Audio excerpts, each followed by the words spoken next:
너희 하나님 여호와께서 너희에게 명령하신 모든 도를 행하라.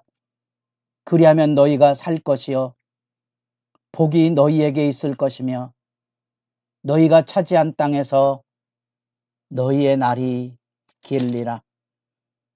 새벽을 깨우는 거룩한 기도자 여러분, 생명의 말씀 앞에 하늘 지혜를 얻어 죄와 사망이 지배하는 억압된 현실 앞에 은총의 풍성한 자유를 누리며 진리의 길을 노래하며 걸어가는 구도자들로 주 안에서 승리하기를 바랍니다.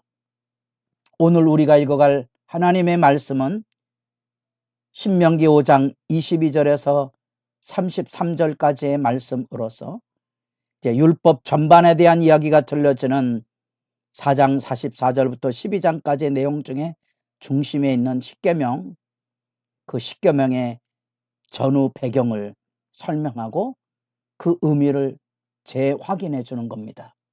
이 계명을 준 의미는 단순한 도덕법이 아니고 하나님의 은혜에 대한 하나님의 백성의 기쁜 응답으로서 하나님과 대화하고 하나님의 언약 백성으로서 자기 책임을 다함으로써 하나님이 주시는 하늘의 복을 이 땅에 누리며 살아가는 눈앞에 보이는 약속의 땅 가나안 땅의 축복의 열쇠가 되는 생명의 말씀이 되는 겁니다. 그런 점에서 이 생사간의 결단에 지켜야 될 하나님의 율법은 하나님의 애굽 종살에서 구원해낸 그 크신 은혜와 더불어 시내산에서 하나님과 얼굴을 대면해 서듯이 마주해서 그 음성을 들었던 그 경건한 두려움 안에서 우리가 하나님께서 우리에게 구원하신 은혜와 말씀 곧 언약에 우리가 그 말씀을 하나님의 말씀을 듣고 그 말씀 앞에 순종할 것을 관계 맺음으로 지금 설명하는 단락을 읽고 있습니다. 그래서 그것이 우리에게 계시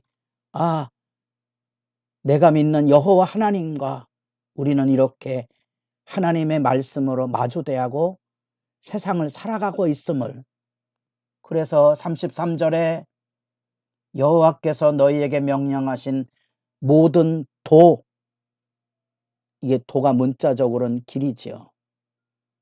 여러분의 인생의 여정 안에 우리가 사람들과의 관계 맺는 모든 관계 여정 안에 이 하나님의 말씀 빛으로 실천돼서 이행이 되므로 하나님 말씀 앞에 담겨져 있는 하늘의 축복을 서로 나누며 누리며, 그래서 모든 족속에게 이 복의 은혜의 강수가 흐르게 하는 일에 높이 쓰임받도록 하나님의 백성으로 택정하여 부르셨다는 이 분명한 언약의 사명을 재확인시켜주고 있는 거죠.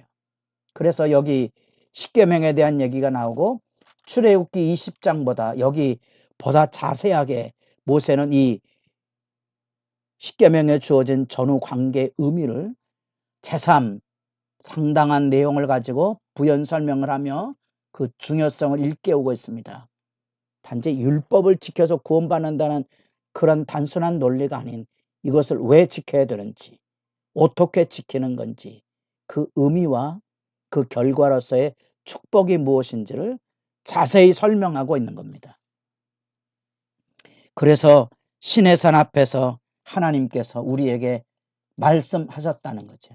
그래서 유대인들은 특별히 여호와께서 산 위 불 가운데 구름 가운데 흑암 가운데 큰 음성으로 너희 총에 이르시는 후에 더 말씀하지 아니하시고 그것을 두 돌판에 서서 내게 주셨느니라. 여기 더 말씀하지 아니하셨다는 이 말의 개념을 유대인들은 특별히 하나님께서 말씀하시면 쉬지 않고 끊임없이 말씀하시는 분이신데 이제 그것을 우리에게 돌판으로 새겨주셨다는 사실로 받아들이고 해석하고 있습니다. 그만큼 말씀, 하나님 말씀의 하나님이시고 그 하나님과 끊임없이 대화하는 것으로 이 십계명의 의미, 언약의 돌판을 우리가 이해하게 되는 거죠. 우리는 그 십계명이 주어진 배경을 이렇게 하나님과 마주 대하며 섰음에도 불구하고 죽지 않았다는 그 경이로움, 하나님과 가까이 만나고 대화하는 존재가 돼서 우리 사장에서 이같이 하나님 앞에 기도할 때마다 하나님께 가까이 갈 수는 영광의 특권을 얻은 백성이 어디 있느냐, 이 위대한 나라, 그 영광을 표현했던 것처럼 하나님과 마주 대하여 살아있는 이 경이로움과 그럼에도 불구하고 하나님의 영광 앞에 엎드려지는 공포와 두려움을 통하여 그들은 이제 모세를 중재자로 하나님께로 내보내고 모세를 통하여 하나님의 말씀을 듣고 그것을 하나님의 말씀으로 알아서 순종하겠다는 모세의 중재자의 역할을 여기 설명해 줌으로써 우린 모세를 통한 교육을 권위의 질서 아래 받아들이게 되는 것을 보게 됩니다. 여러분들이 역사를 읽어보면 민수기서 같은데 대표적으로 모세의 권위가 무너지는 모습을 보게 되죠. 모세를 사람이니까 그가 가지고는 한계성을 가지고 모세의 권위를 무너뜨립니다. 여기 상황하고는 다르죠? 여기 상황은 그들이 하나님에 대한 두려움에 모세를 중재자로 세워놓고 모세를 통하여 하신 말씀을 하나님의 말씀과 방불한 것으로 그를 통하여 준행의 약속을 해놓고 자기들의 뜻과 맞지 않으면 짓밟는 일들을 하는 것이 바로 패역의 세대지요. 우리가 십계명을 말할 때 부모 공경도 그 존경의 의미가 뭐냐? 우리가 부모를 존경하지 않으면 어떻게 신앙 교육이 되겠습니까? 우리가 교회 안에서 목사를 존중하지 않으면 어떻게 신앙 교육이 되겠습니까? 진지하게 고민해 본 적 있습니까? 여기 하나님과 만날 때 그 두려움을 모세를 통하여 중재의 약속을 해놓고 이 권위를 짓밟는 일들이 바로 역사의 비극이고 신앙 교육의 부재이지요. 우리 아픈 현실이 그와 같습니다.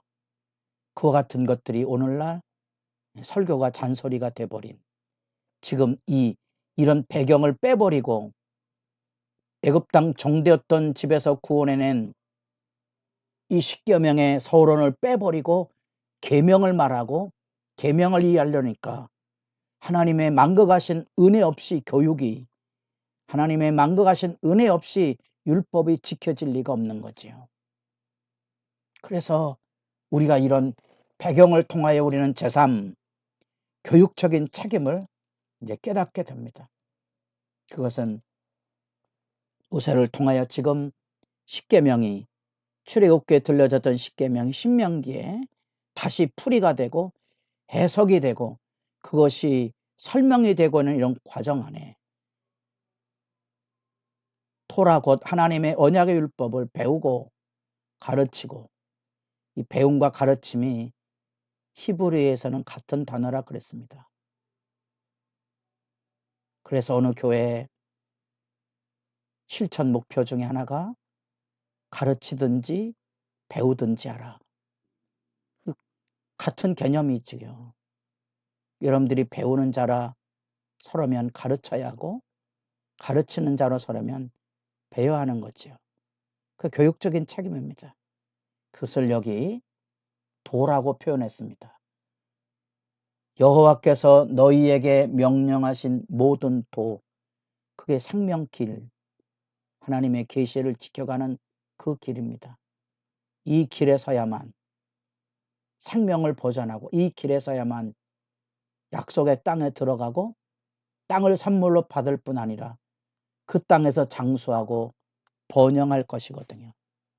그러면 지금 모세가 신명기를 통하여 외치고 있는 이 유언적인 설교의 핵심이 자녀들을 향한 부모의 호소이고 절규이고요. 이것이 바로 교회 교육의 핵심입니다.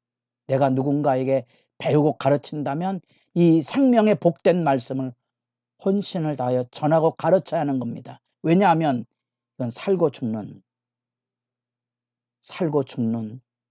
생명의 말씀이 되기 때문에 그렇습니다.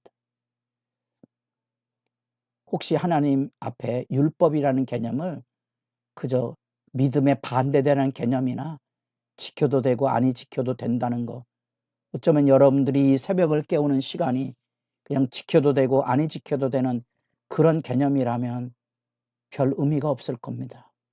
이것은 하나님 앞에 내가 생명을 걸고 지켜야 될 하나님과 나와의 관계의 의미이고 그것이 세상을 살아가는 나의 신앙의 방식이 되는 겁니다. 그런 점에서 여기 친히 말씀하시고 유대인들의 표현대로 하나님은 쉬지 않고 말씀하시는 분이시다.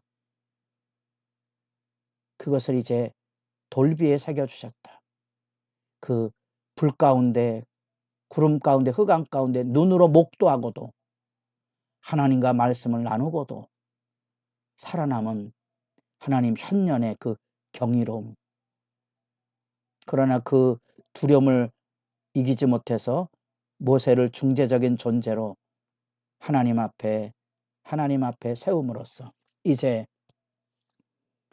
모세를 통한 교육, 모세를 통한 교훈을, 명령을, 규례와 법도를 하나님이 들려주신 말씀처럼 지키고 살겠다는 그 본분, 모세는 그것을 다시 깨우며 순종과 복락의 의미를 밝혀주고 있습니다.